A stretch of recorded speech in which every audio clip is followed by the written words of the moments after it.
विश्व की सबसे पुरानी सभ्यताओं में से एक है भारत।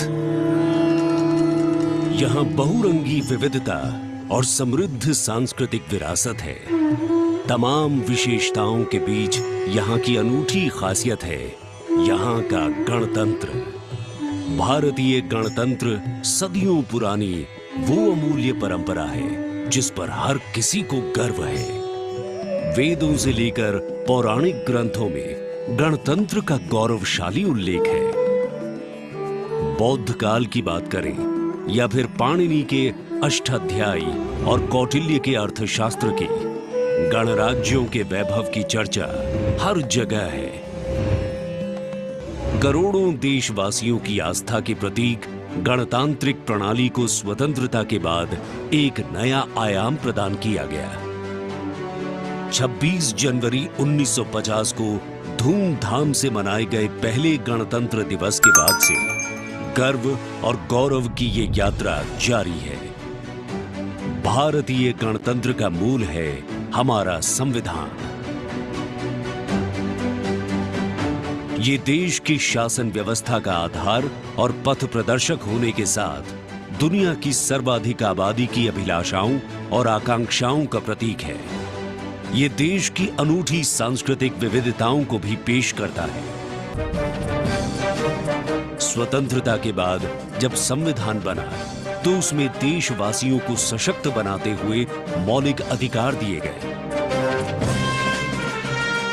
मौलिक अधिकारों में समता या समानता का अधिकार, स्वतंत्रता का अधिकार, शोषण के विरुद्ध अधिकार, धार्मिक स्वतंत्रता का अधिकार, संस्कृति एवं शिक्षा का अधिकार, संवैधानिक उपचारों का अधिकार शामिल है। मौलिक अधिकारों के साथ संविधान ने हमारे कर्तव्य भी बताए हैं। See the obelisk with the eternal flame, very solemnly dressed for the occasion.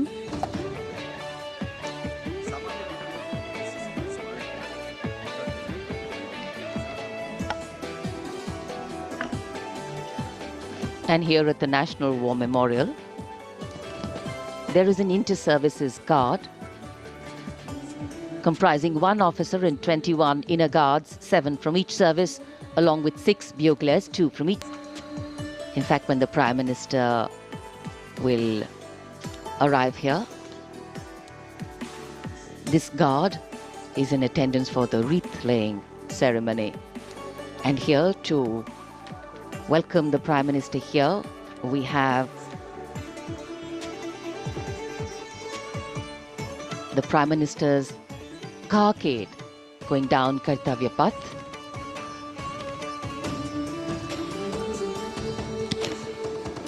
And standing there ready to receive him.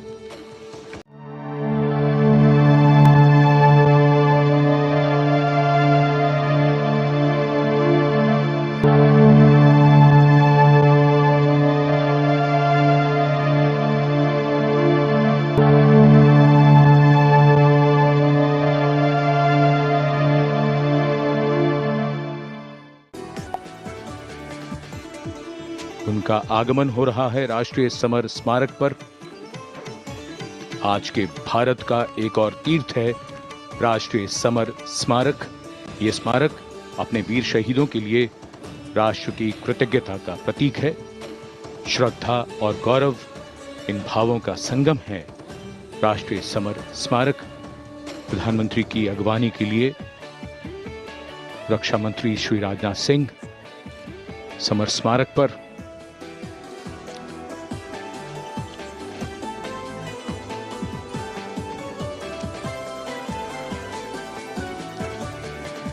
आगमन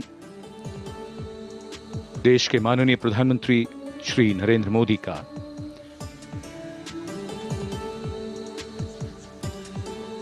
रक्षा मंत्री, रक्षा राज्य मंत्री, रक्षा सचिव और तीनों सेनाओं के अध्यक्षों से मिलते हुए और राष्ट्रीय समर स्मारक की ओर धीरे धीरे प्रस्थान करते हुए माननीय प्रधानमंत्री। Bestowing tribute, they say, is practiced not so much in words as in action. honoring and revering those who chose to embrace their lives with courage, discipline, dedication, and valor, is paying tribute in its finest form.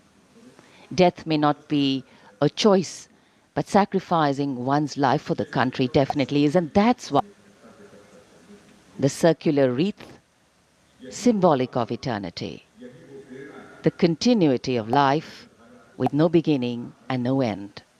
The evergreens used in the wreath signifying everlasting life. The wreath laying will be followed by 2 minutes of silence.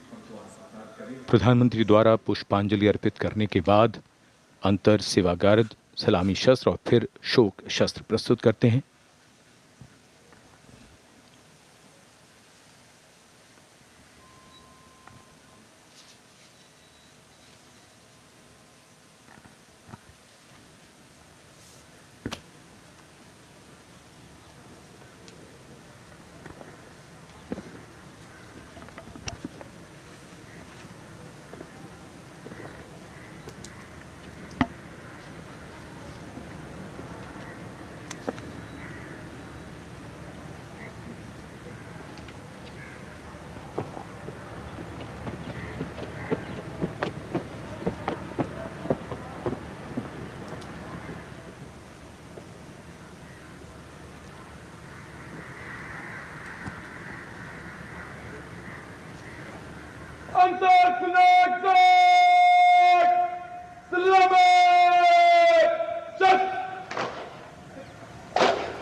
With the President's bodyguard.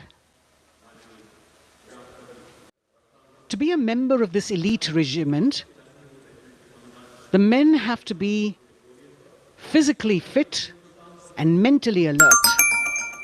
The minimum height for each of the troopers is 6 feet, and it is the only regiment of the Indian Army that wears the bright red long coats with gold girdles and white breeches, a blue and gold ceremonial turban with a distinctive fan and Napoleon boots with spurs.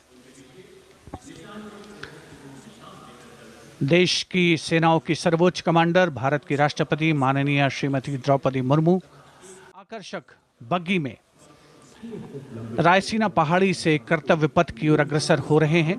राष्ट्रपति महोदय का ये काफिला As they arrive down Kartavya Path. जो मुख्य theme है, जो मुख्य धारा है, नारी शक्ति। Once again, as President Draupadi Murmu and President Macron will arrive at the saluting base, they will be received by the Prime Minister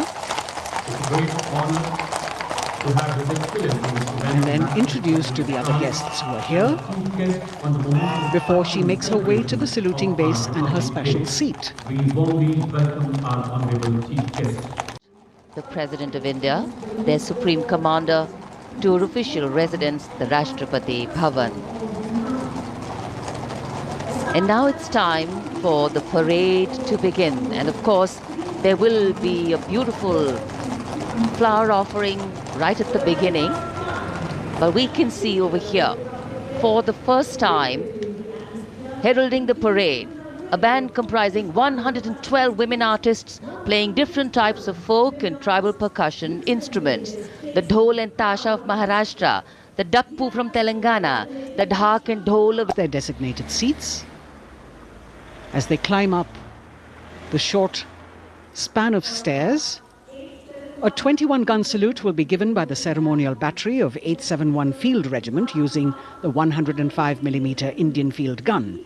And as the thunderous sounds of the guns resonate across the entire Kartavya Path, heralding the start of the parade under the patronage of the Supreme Commander, the national flag will be unfurled and the national anthem will be played by the military bands positioned across below the national emblem, the lion capital of Sarnath. Everyone present here and those watching us at home will also stand in honor and respect of the tricolour unfurled 5th Republic Day.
जाते हुए लम्हों जरा ठहरो जरा ठहरो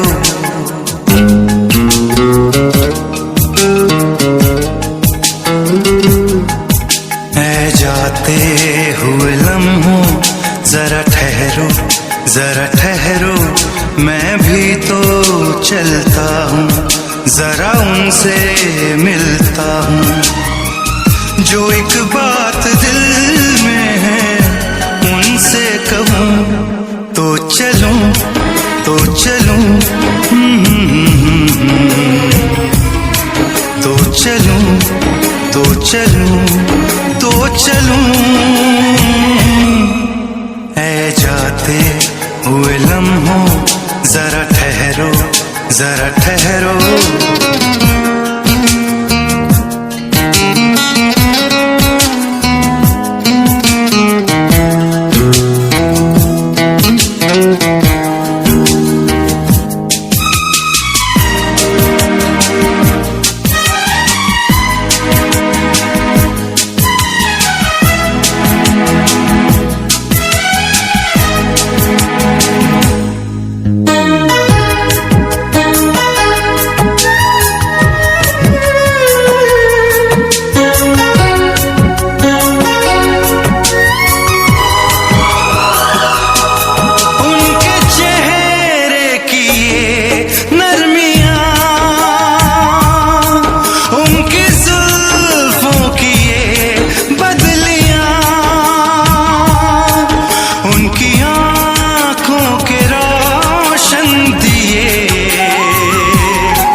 उनके चेहरे की ये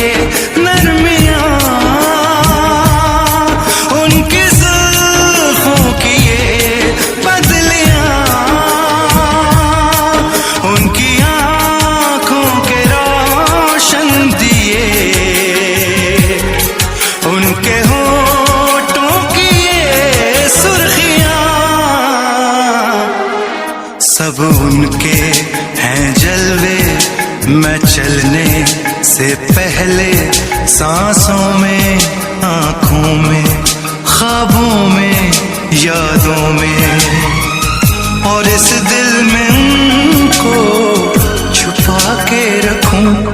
तो चलूं, तो चलूं, तो चलूं, तो चलूं, तो चलूं।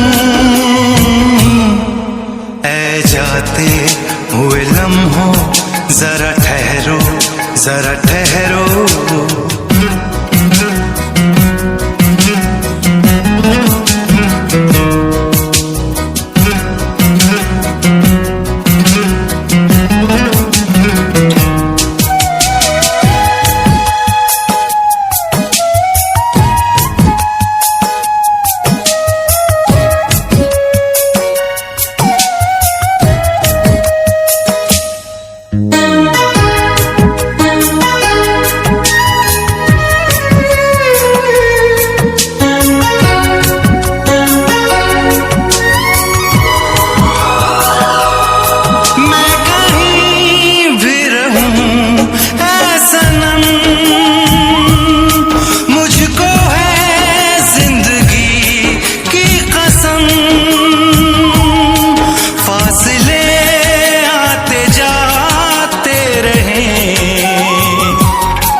जिन्हें चाहूं, जिन्हें पूजूं, उन्हें देखूं, उन्हें छू लूं, जरा बातें तो कर लूं, जरा बाहों में भर लूं।